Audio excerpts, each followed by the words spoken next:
The air in the penthouse 60 floors above the city buzzed with a specific kind of electricity. It wasn't the warm, joyful kind you feel at a family party. This was colder, sharper. It was the sound of money celebrating itself. Crystal glasses clinked, not in toast, but as punctuation to stories about deals and stocks and wins.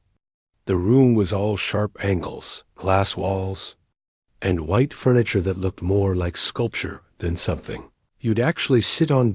In the middle of it all stood the man who owned the room, the building, and it often seemed the confidence of everyone in it.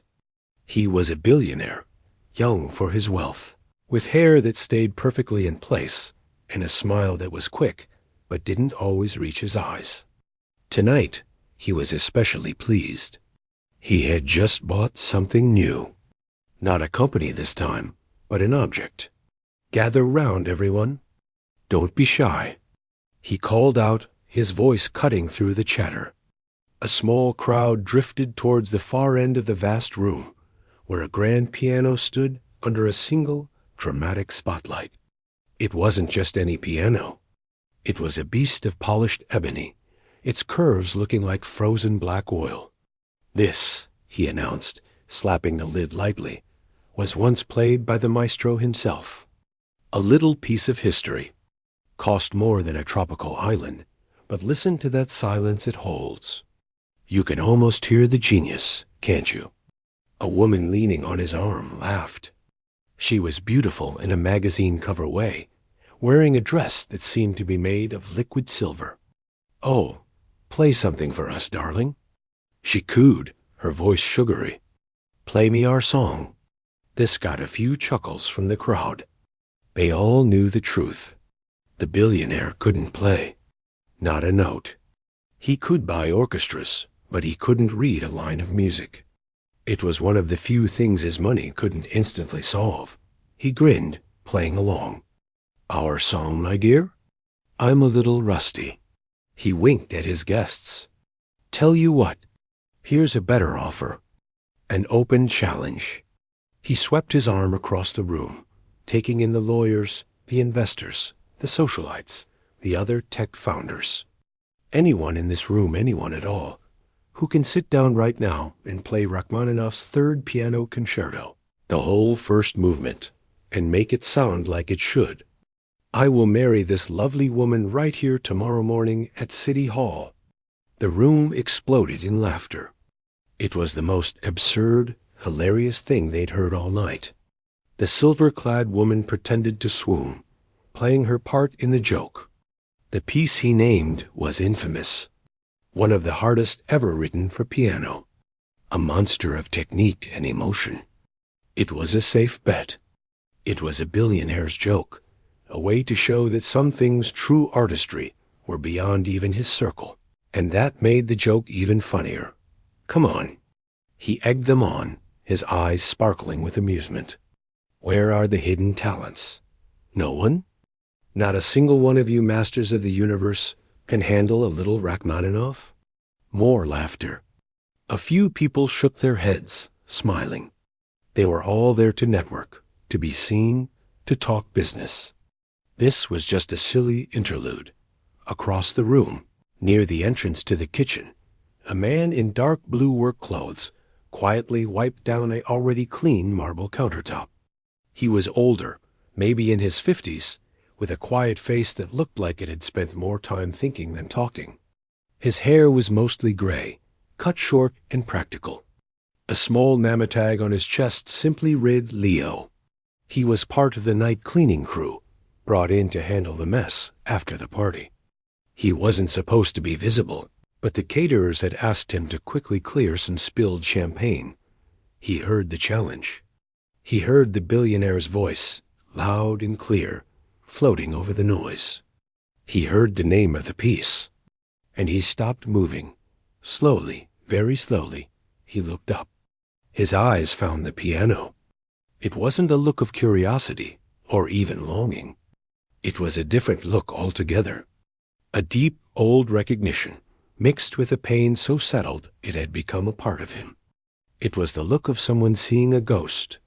For a long moment, He just stood there, the damp cloth motionless in his hand. The laughter in the room felt very far away. In his ears, instead of the clinking glasses and the chatter, there was a different sound. The sound of a piano, playing in a small, stuffy apartment a world away. The sound of a teacher's stern voice. The sound of applause in a concert hall that now felt like a dream from another life. The billionaire was still holding court, enjoying his own performance. See? Nothing. All this brain power in one room, and not a single person can do it. It just proves my point. Real genius is a myth these days. Everything can be bought, even beauty. Something in the set of the older man's jaw tightened. It wasn't anger at the arrogance, not exactly. It was something sadder. A deep, weary disappointment. He looked down at his own hands. They were strong hands, scarred here and there from a lifetime of work. The nails kept short and clean. He flexed them slowly, as if remembering something. Then he did a simple thing. He placed the cleaning cloth neatly on the countertop. He took a deep breath, one that seemed to go all the way down to his boots. And he started to walk. He didn't walk with purpose or drama. He just walked, a steady, quiet pace through the crowd. The sea of black ties and shimmering dresses parted unconsciously for the man in the blue janitor's uniform. The conversations didn't stop immediately. They just trailed off as people noticed him, their faces turning from amusement to confusion. Who was this? Was he lost? Did someone call for a cleanup? He reached the edge of the circle around the piano. The billionaire and the woman in silver were still smiling, their backs to him. A few guests nudged each other, their eyebrows raised. The man cleared his throat. It wasn't a loud sound, but in the lull, it was enough. The billionaire turned, his smile still in place, ready to address a waiter. His eyes found the janitor's uniform, and his smile became a smirk of pure, delicious disbelief. "Yes, can I help you?"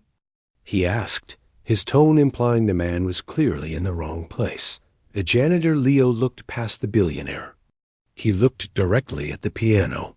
His voice, when he spoke, was low and calm, with a faint, unplaceable accent that softened the edges of his words. "I will play," he said. For a heartbeat, there was perfect silence. Then, the billionaire let out a short, sharp bark of laughter. "You? You'll play." He looked around at his guests, inviting them to share in the new, even better joke. "The piano needs polishing, does it? Or are you our secret musical guest?" A wave of titters swept the room. The woman in silver covered her mouth, her eyes wide with second-hand embarrassment. Leo didn't react to the laughter. He didn't smile or frown. He just waited for it to pass, his gaze still fixed on the instrument. The lack of reaction, the sheer quiet of him, made the billionaire's laughter die out a little quicker than he intended. "All right," the billionaire said, spreading his hands in a grand, mocking gesture. "The floor, or rather, the bench is yours, maestro. Let's hear it. Rachmaninoff's third. Let's see what you've got." Leo gave a small, almost imperceptible nod. He stepped forward. He didn't rush. He moved around the billionaire and the woman as if they were pieces of furniture. He stopped in front of the piano. For a long moment, he didn't sit. He just looked at it. Then he did something strange. He reached out and very gently laid his palm flat against the polished wood of the lid, right above the keyboard. He closed his eyes. It wasn't for show. It was a private moment, a reconnection. He opened his eyes, pulled out the bench, and sat down. His posture changed immediately. The slight stoop from his work vanished. His back became straight, but not stiff. He adjusted the bench a few inches with a practiced ease that made a few people in the crowd blink. He flexed his fingers once above the keys, those strong, work-worn hands hovering like they were coming home. The room was utterly silent now. The joke was over. Something else was beginning. No one knew what, but the air had changed. It was charged, waiting. Leo took one last deep breath, and he began to play. The first sound wasn't what anyone expected. There was no dramatic, crashing chord to signal the start of the famous concerto. Instead, from Leo's fingers came a series of quiet, thoughtful notes. They were low and questioning, like a person walking slowly through an empty house they hadn't seen in years.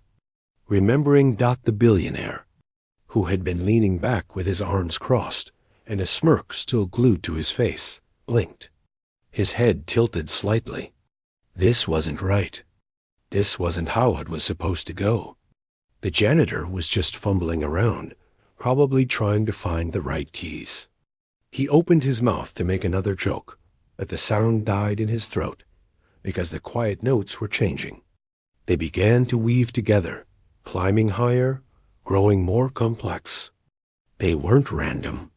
Each note connected to the next with a clear, intelligent purpose. It was a conversation, a sad and beautiful one, happening right there on the piano. The room, which had been holding its breath in anticipation of a hilarious train wreck, now held its breath for a different reason. No one moved. A waiter carrying a tray of empty glasses froze mid-step, not wanting to make a single clink. Leo's body, which had seemed so ordinary in his uniform, was different now. His shoulders were loose but controlled. His head was bent slightly, listening to the music as it came out, not like he was making it, but like he was discovering it. His eyes were focused on some distant point, only he could see, far beyond the glass walls of the penthouse. Then the music shifted. The thoughtful, wandering melody gathered itself. The left hand began a steady, rolling rhythm deep in the bass notes, a heartbeat under the skin of the song. The right hand answered with a flurry of higher notes, quick and precise as falling rain. It wasn't the loudest part of the concerto, but it was one of the hardest and delicate. Intricate dance where every finger had to be exactly where it needed to be at exactly the right time dot, and Leo's fingers were there.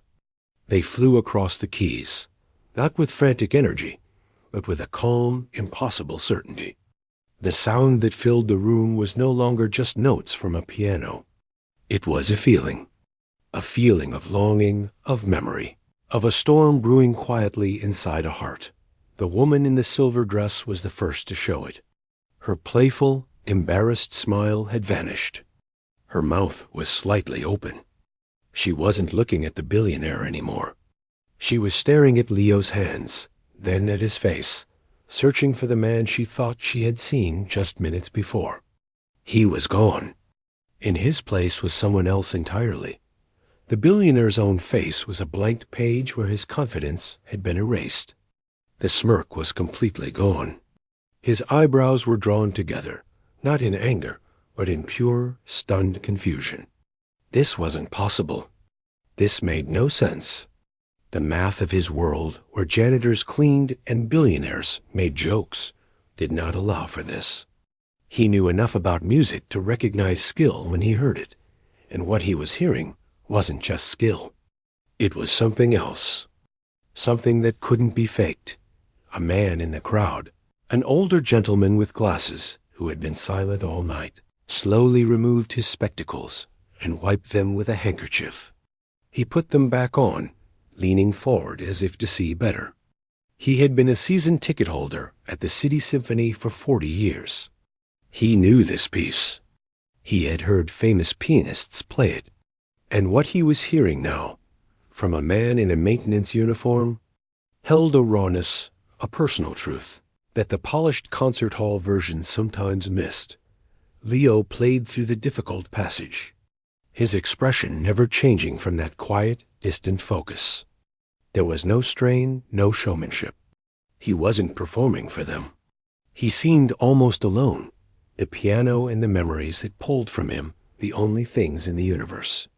A single bead of sweat traced a path down his temple, but his hands remained steady, powerful, and gentle all at once.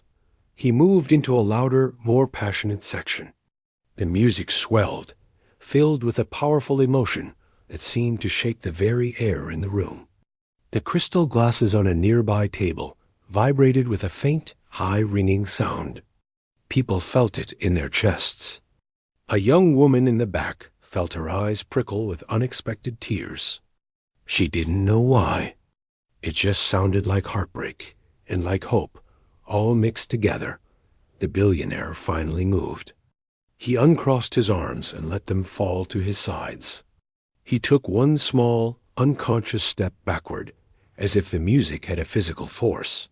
He looked from Leo to the faces of his guests. He saw no laughter now. He saw awe. He saw wonder. He saw the complete and total collapse of his little joke. And for the first time that night, perhaps for the first time in a very long time, he felt small. Not insulted, not angry, but genuinely, deeply small. He was a man who owned a priceless piano, and the man cleaning his floors owned the music inside it. The concerto's first movement was long, demanding a huge range of emotion and energy. Leo drove through the powerful sections with a strength that seemed to come from somewhere deep within his wiry frame. His foot worked the pedals softly, shaping the sound, making the notes blur together into waves or stand out sharp and clear. He wasn't just hitting the right keys. He was speaking with them. As the movement neared its famous, frantic conclusion, the music became a whirlwind. The notes were a torrent, a cascade, a musical avalanche. Leo's hands were a blur, leaping and crossing over each other. Yet every note was clean, every phrase perfectly shaped. The tension in the room was electric. It was no longer about a dare. It was about whether the man at the piano could possibly hold on, could possibly conquer this musical mountain he had chosen to climb, with a final, thunderous chord that echoed in the silence that followed. It was over. Leo's hands lifted from the keys and came to rest, palms down, on his knees. His shoulders rose and fell with a deep, slow breath. He did not look up. He just sat there in the absolute quiet, listening to the last vibration of the string fade into nothing. No one clapped. It didn't feel right. Clapping would have been like applauding a sunset or a prayer. The silence was deeper than any noise had been. The billionaire stood frozen, his mind completely empty of words. The woman in silver had a single perfect tear tracing a line through her makeup. She didn't bother to wipe it away. Leo finally moved. He stood up from the bench. He didn't bow. He didn't smile. He simply turned to face the room.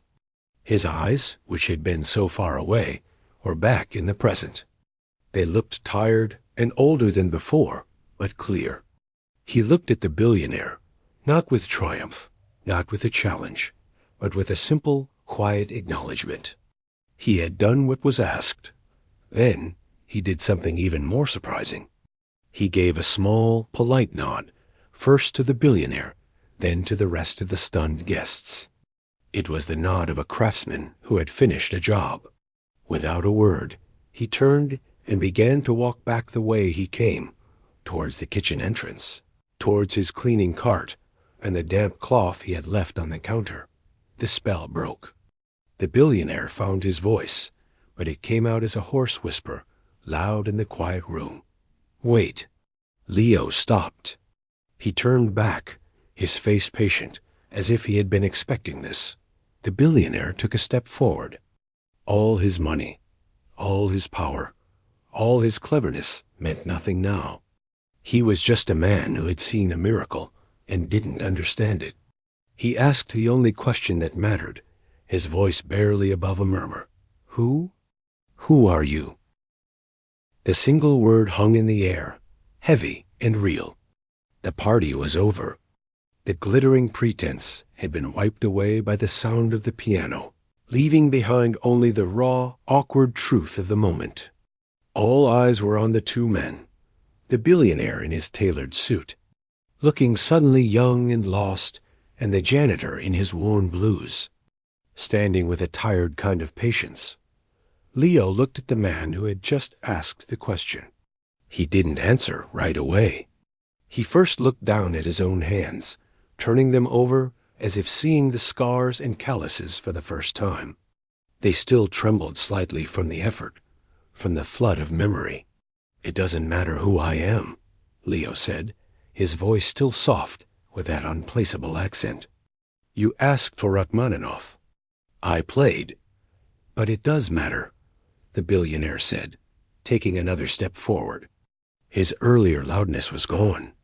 He sounded confused, almost pleading. "People don't just do that. Not like that. Who are you?" A woman near the front, one of the guests, spoke up, her voice full of awe. That was professional. Concert level. "I've heard it at the symphony. You played it differently, but it was real." Leo gave a small, sad smile that didn't reach his eyes. He glanced towards the piano, then back at the crowd. They were all staring, not with mockery now, but with a hunger for an explanation. They needed a story to make sense of what their eyes and ears had witnessed. He understood that. He let out a slow breath, as if deciding to put down a heavy weight he'd carried for a long time. "A long time ago," he began, his gaze drifting to the city lights twinkling beyond the glass walls. "In another country, across an ocean, I was a child who played the piano. Not just a child who took lessons. A child who spoke through it. It was the only thing that made sense to me." He paused, choosing his words carefully. "Teachers said I had a gift. A future, they said. By the time I was a teenager, I was playing with orchestras. There was a buzz. Newspapers, small tours. They called me names like Prodigy, the next great hope." He said the words flatly, like he was reading a grocery list. There was no pride in them.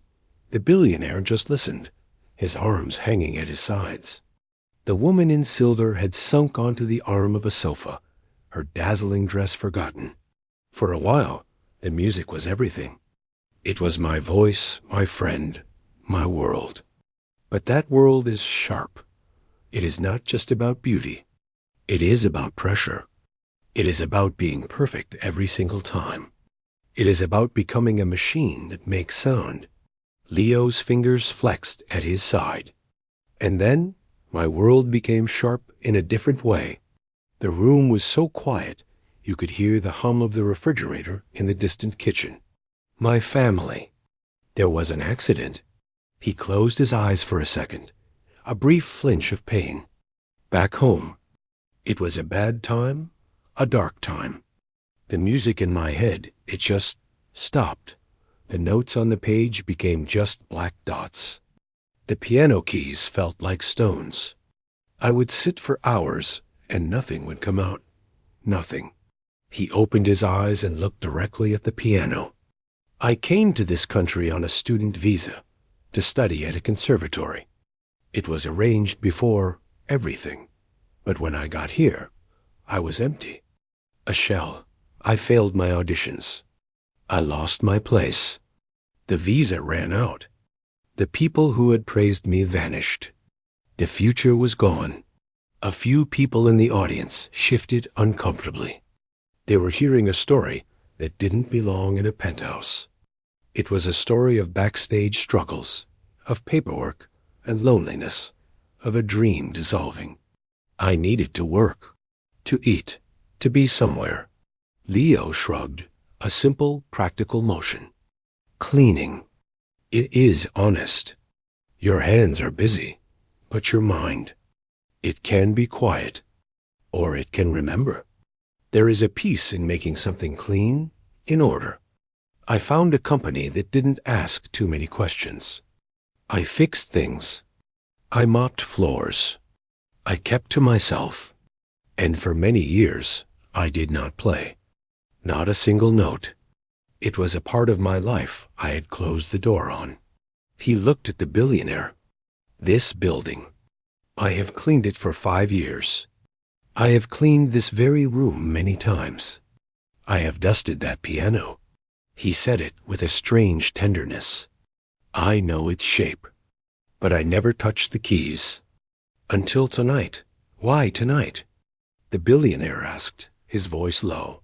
For the first time, a flicker of something like emotion passed over Leo's calm face. It looked like a quiet, stubborn anger. You said real genius was a myth, that everything, even beauty, could be bought. He paused. You were mocking the one thing in my life that was ever true. Not my talent, but the music itself. You used it as a punchline. It was disrespectful, not to me, to the music. The simple statement landed like a hammer. The billionaire looked down, a flush of shame rising on his cheeks. He hadn't just been joking about a marriage. He'd been joking about something sacred to someone, without even knowing it. So, Leo continued, his tone softening back into weariness, I played. Not for your dare. Not for her. He nodded slightly towards the woman in silver, who looked away. I played for the piano, which deserved better. And maybe a little bit for the boy I was, who loved it so much.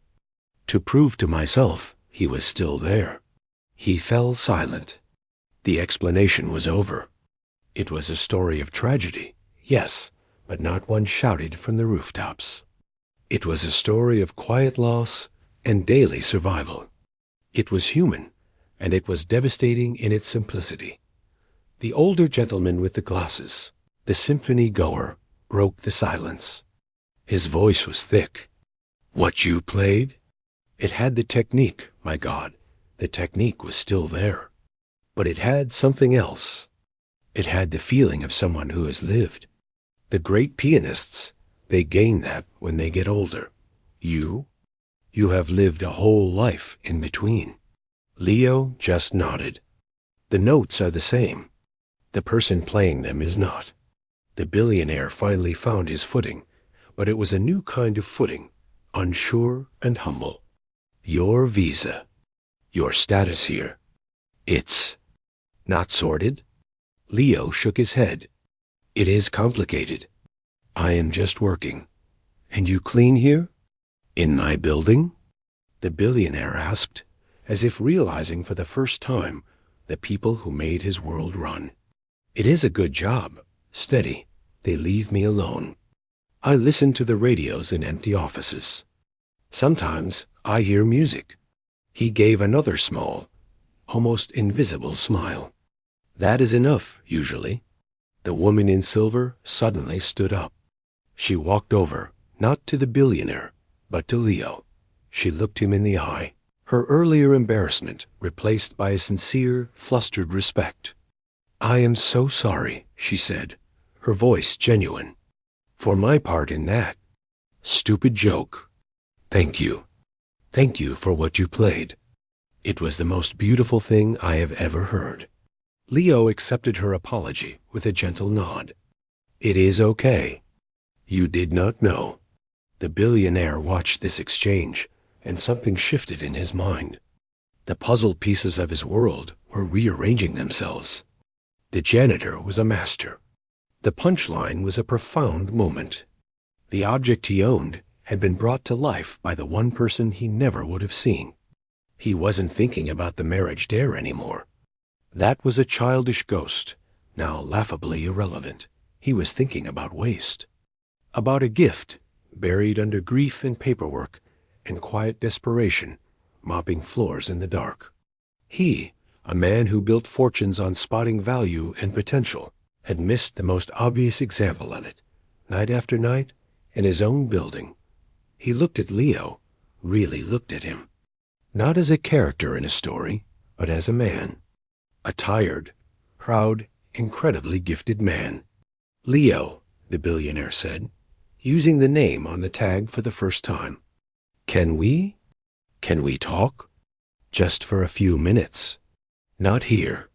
Somewhere quieter, please. He wasn't giving an order. He was asking a favor. Leo studied the younger man's face.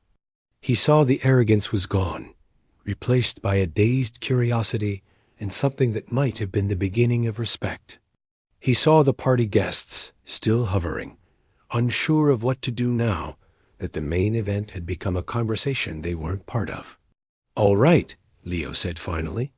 "For a few minutes. Then I have to finish my shift. The glass doors on the terrace need polishing." The billionaire almost laughed, but it got stuck in his throat. It was the most surreal sentence he had ever heard. He just nodded and gestured towards a door that led to a private study dot as Leo followed him. Leaving the silent, stunned party behind, he didn't look back at the piano. He had said his goodbye to it, for now. He was just a janitor again, going to have a talk with the boss. But nothing in the penthouse would ever be the same. The door to the private study closed softly, muffling the low, confused buzz of conversation from the main room. Here, the air was different. It was a room for thinking, not partying. Shelves of books lined one wall, real ones that looked red. A large, neat desk sat in front of the window, covered in sleek computers and tablets. There was a comfortable sofa and 2 chairs. The billionaire walked over to a small cabinet. "Can I get you something to drink? Water? Something stronger?" he asked, his voice still unsteady. "Water, please," Leo said. He remained standing, looking out at the endless grid of city lights. He looked more like himself again, the quiet janitor, not the piano genius. But the 2 versions of him were now glued together in the billionaire's mind, and it was impossible to see one without the other. The billionaire handed him a cold glass of water and poured one for himself, though he didn't drink. He gestured to one of the chairs. "Please sit." Leo sat, placing his glass carefully on a coaster. He waited that the billionaire didn't sit behind his impressive desk. He sat in the chair opposite, leaning forward, his elbows on his knees. He struggled to find a place to start. "First, I need to apologize, properly. That was. I was an idiot out there. Worse than an idiot. I'm sorry."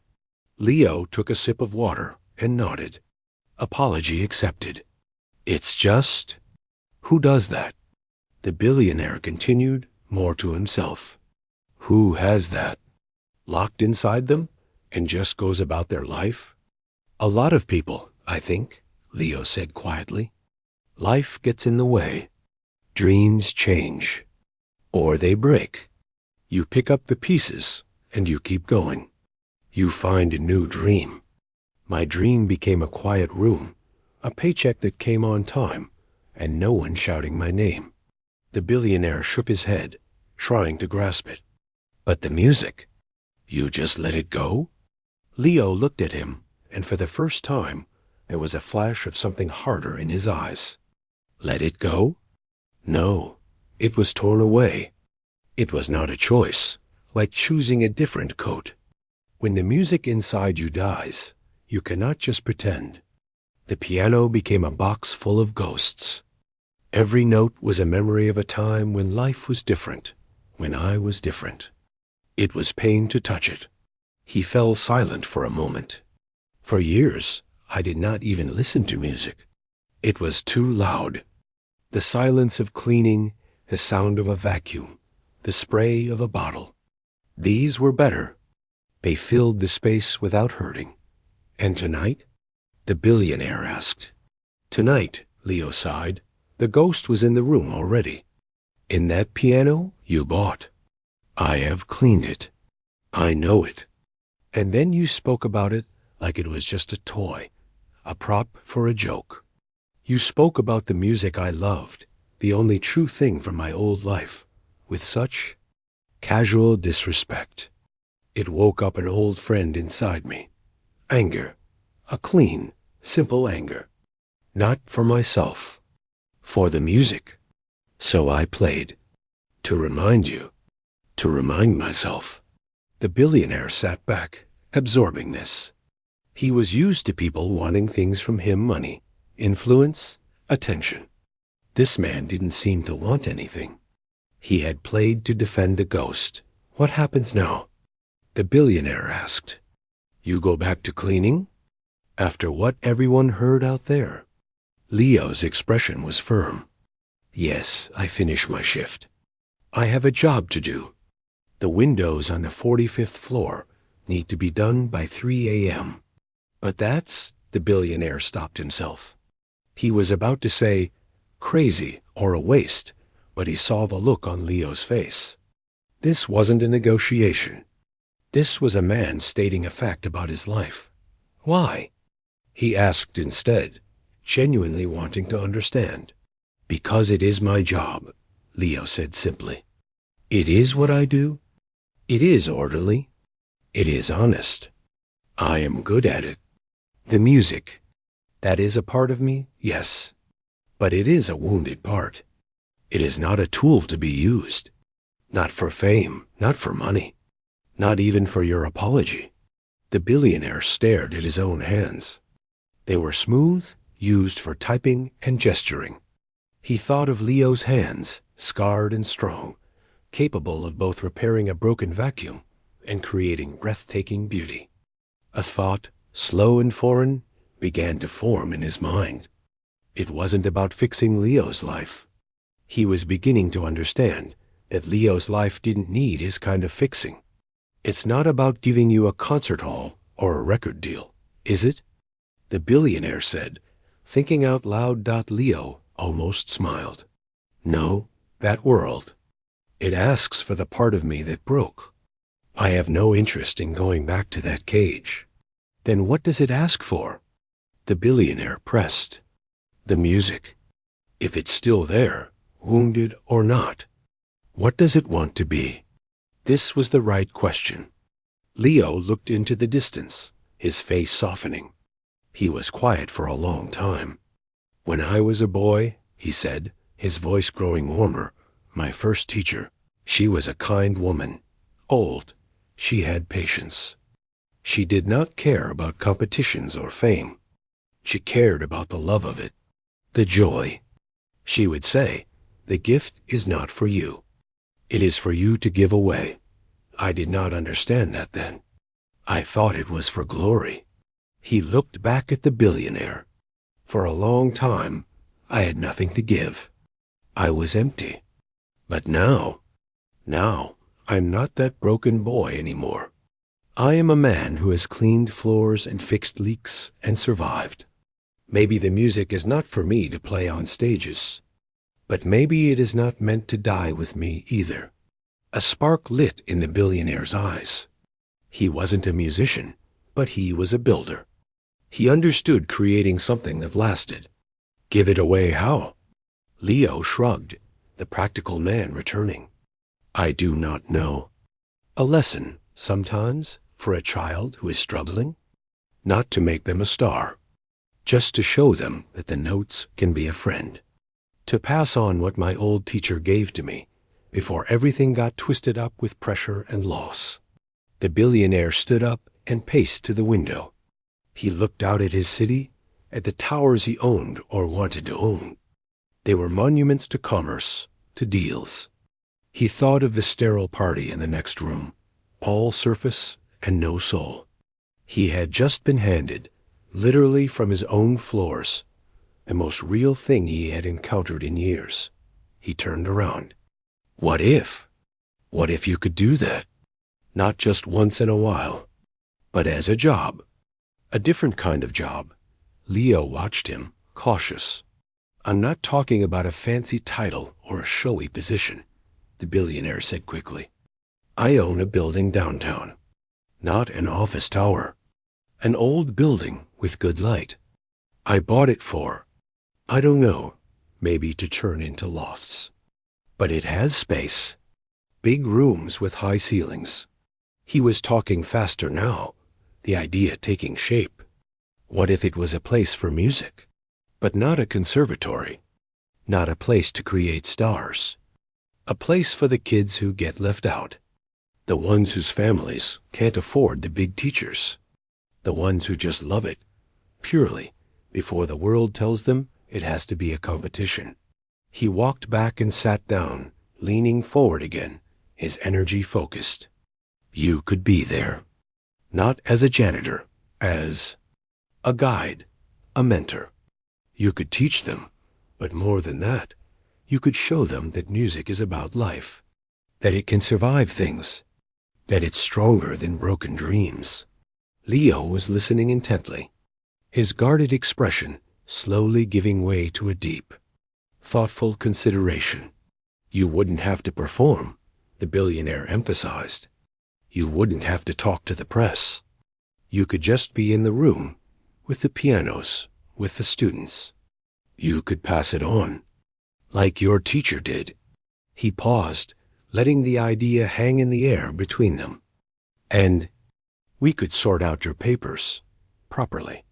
Not as a favor, but because a place like that would need a proper music director. A resident artist. It would be a real job, with a steady paycheck, and health insurance. The last part was a practical punchline, and it landed. Leo looked down, a slow smile finally touching his eyes. Health insurance, he repeated, almost to himself. It was the most ordinary, powerful thing the billionaire could have said. It's not a handout, the billionaire said, his voice firm. It's me seeing an asset I was too blind to notice. I'm an investor. I'm investing in you to invest in them. It's the opposite of a waste. It's the best deal I've heard all year. Leo was silent for a full minute. He finished his water. He looked at his hands again, then out the window. He wasn't seeing the city lights anymore. He was seeing a dusty old room full of sunlight, and the serious face of a child concentrating on a simple melody. I have one condition, Leo said finally, looking back at the billionaire. Anything. I keep my job here, part-time, 2 nights a week. He held up a hand before the billionaire could protest. Not for the money, for me. To remember where I came from. To keep my hands grounded. To make sure the windows are clean. The billionaire stared at him, then let out a real, genuine laugh. It was a sound of surprise and respect. You're serious? Completely. The building must be clean. It is a matter of pride. The billionaire shook his head in wonder. All right, deal. 2 nights a week. The best damn janitor and music director in the city. He stood and offered his hand. After a moment, Leo stood too and took it. The handshake was firm, a pact between 2 men from different worlds who had, for a moment, found a common language. Now, Leo said, releasing his hand, if our talk is finished, I really do have those windows on 45. He gave a final, small nod, turned, and left the study, closing the door quietly behind him. The billionaire stood alone in the quiet room, the ghost of the music still in the air, and for the first time in a long time, he felt like he had finally built something that mattered. 6 months later, the old brick building on the quieter side of downtown didn't look like much from the outside. But if you walked past its big, clean windows on a Tuesday afternoon, you'd hear a beautiful kind of noise. It wasn't the perfect, practiced sound of a concert hall. It was something better. It was the sound of trying. Inside, in a sun-filled room with high ceilings, a girl of about 10 was frowning at a piano. Her fingers were poised over a simple scale, but they kept stumbling. She let out a frustrated huff. A man's calm voice spoke from beside her. Your fingers are strong. They are just a little impatient. They want to run before they can walk. Leo stood next to the piano, dressed in simple, comfortable clothes. His hands were in his pockets. He didn't look like a famous maestro. He looked like a kind grandfather who knew a lot about fixing things. It sounds ugly, the girl muttered, scowling at the keys. The scale is not ugly, Leo said gently. It is the alphabet. You would not call the alphabet ugly, would you? It is just letters. The beauty comes later, when you make words, then sentences, then stories. He nodded at the piano. This is just letters. Let's hear them again, slowly. Listen to each one. The girl took a deep breath and tried again. This time, the notes came out even and clear. A slow, simple line of sound. A smile broke across Leo's face. It was a real smile, one that reached his eyes and made them crinkle at the corners. There, you see? Now it is not ugly. It is honest. That is the first kind of beauty. In the hallway outside the room, the billionaire stood watching through the glass in the door. He wasn't in a sharp suit today. He wore jeans and a simple shirt. He had a folder of architectural plans under his arm, but he'd stopped to listen. He came here often, not to manage, but just to be around the feeling of the place. He watched as Leo showed the girl a simple trick for her hand position, his own scarred fingers demonstrating on the edge of the keyboard with a gentle grace. The girl copied him, her frustration melting into focus. This was the deal they had made, living and breathing in this room. The Crossroads Studio, as they'd called it, was nothing fancy. There were a few donated pianos, some used music stands, and walls covered in colorful artwork made by the kids. It was a place for lessons, yes, but also just for being around music. There were after-school programs for kids who couldn't afford expensive teachers. There were quiet hours where older people could come and just play for the joy of it. Leo was the heart of it. He didn't teach a rigid method. He taught listening. He taught patience. He talked about music as a friend for good days and bad days.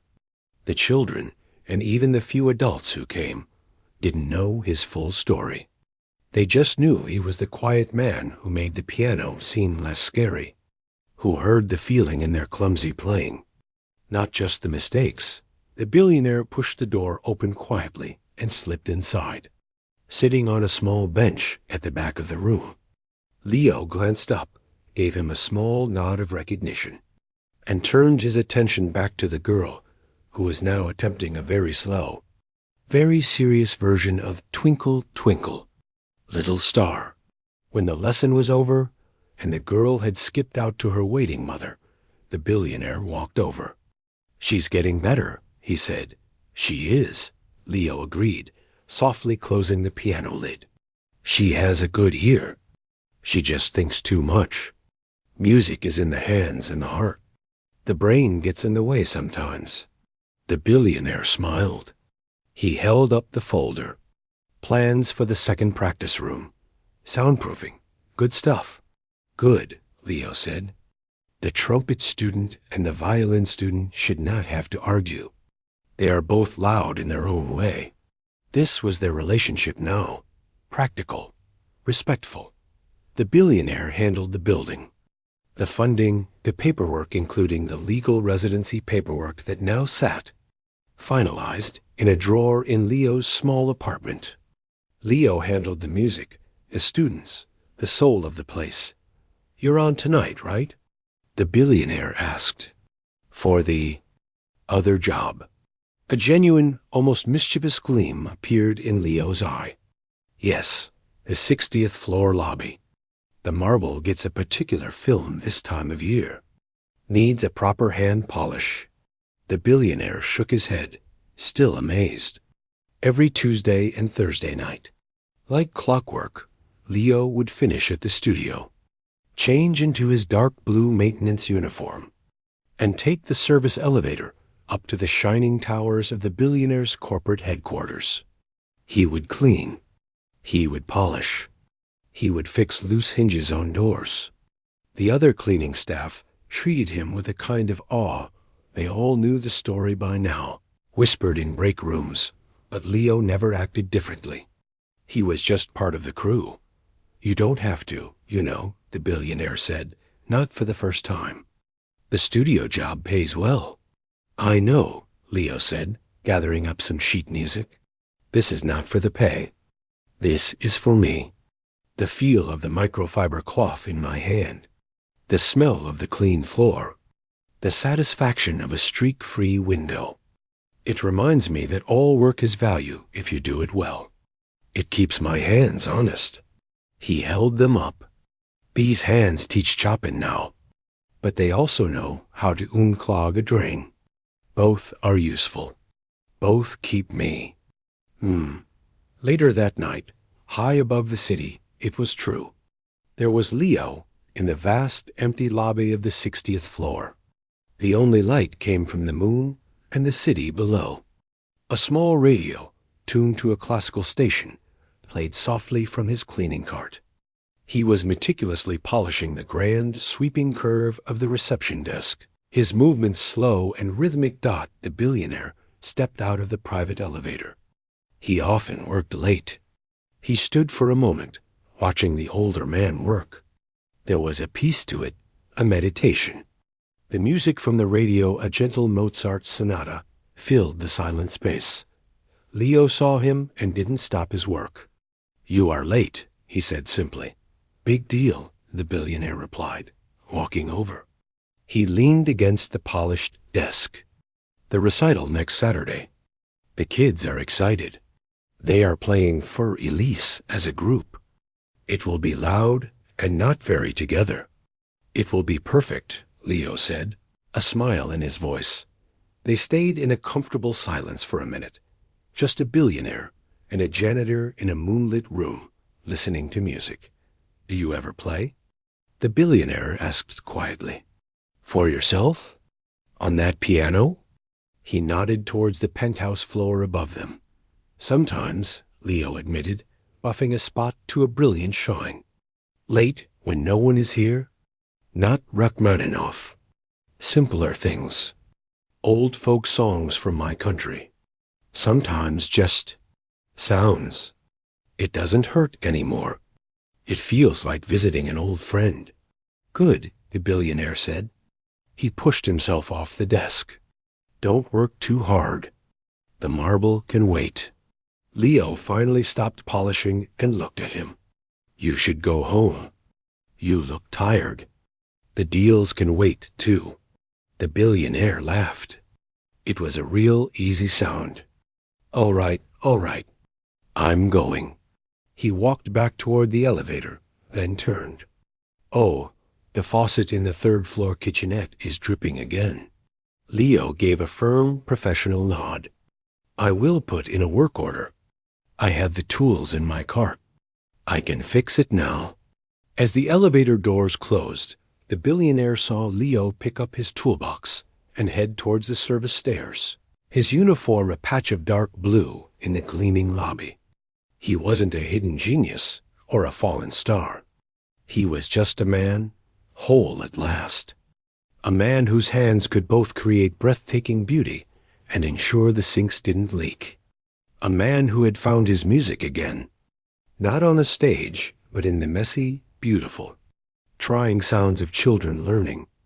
And in the quiet satisfaction of a job well done. The next morning, sunlight poured into the studio. Leo was at the piano, not teaching, but playing. It was a simple, rolling melody, something he was making up as he went along. The girl from the day before had come early. She sat on the floor nearby, listening, her chin in her hands, watching his hands move over the keys. She wasn't thinking about technique or greatness. She was just wrapped in the sound. Leo finished, and the last note hung warmly in the sunlit air. What was that? The girl whispered. Leo looked at his hands, then out the clean, streak-free window. That, he said softly, was a Tuesday morning.